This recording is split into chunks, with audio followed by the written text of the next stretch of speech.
This free step-by-step video comes to you directly from Haynes. You can complete more than 200 jobs on this vehicle when you purchase the complete Haynes online manual at haynes.com. Place chocks each side of the rear wheel, diagonally opposite the wheel to be removed. Fully apply the handbrake. Using the special anti-theft wheel bolt adapter, where necessary, slacken each of the wheel bolts half a turn. Position the jack head under the reinforced bracket midway along the door sill, then raise the vehicle until the wheel is clear of the ground. Support the vehicle with an axle stand under the front subframe rear mounting point. Fully unscrew the bolts and remove the wheel. Carefully prise the retaining spring from place.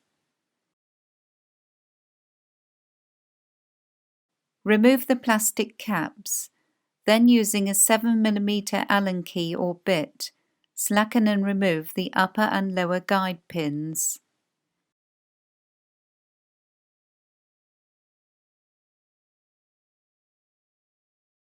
Use a flat-bladed tool to lever the caliper outwards a little, creating clearance between the brake pads and the disc.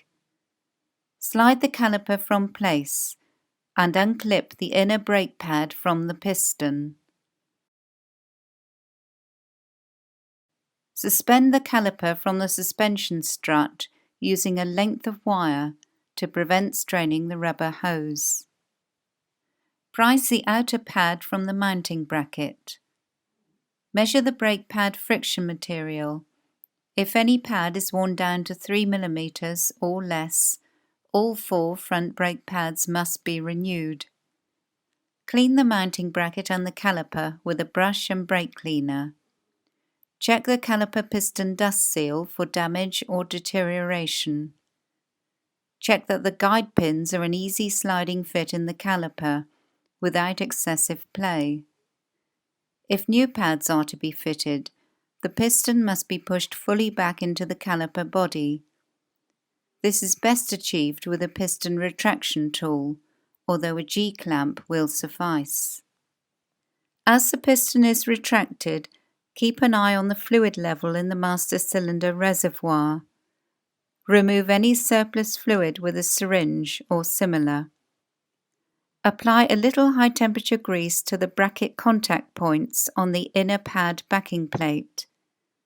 Press the pad retaining clip firmly into the piston. Apply a little grease to the outer pad backing plate contact points. Then slide the pad into place in the bracket.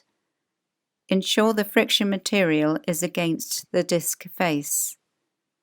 Slide the caliper and inner pad into place over the disc. Lubricate the guide pins with silicone grease, then insert them and tighten to the specified torque.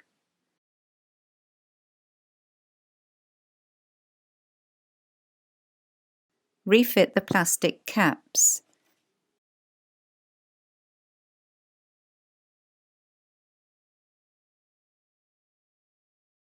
Engage the ends of the retaining spring with the holes in the caliper body, then lever the spring into place on the mounting bracket.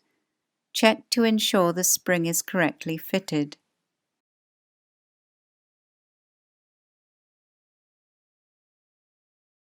Repeatedly depress the brake pedal to bring the pads into full contact with the disc. Repeat the whole procedure on the remaining front brake. Refit the wheel to the hub and align the mounting bolt holes. Insert the bolts and lightly tighten them.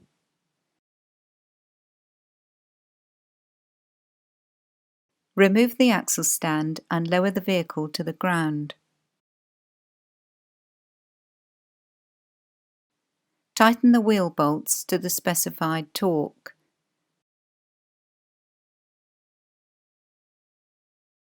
Don't forget to remove the wheel chocks.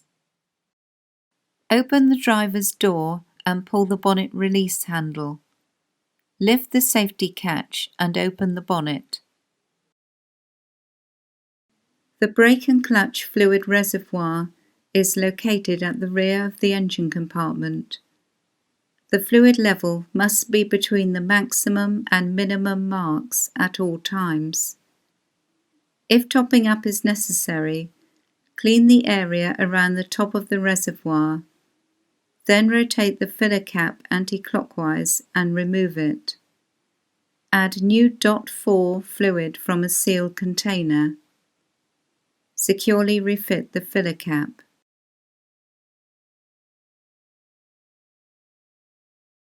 Firmly close the bonnet and check it's secure.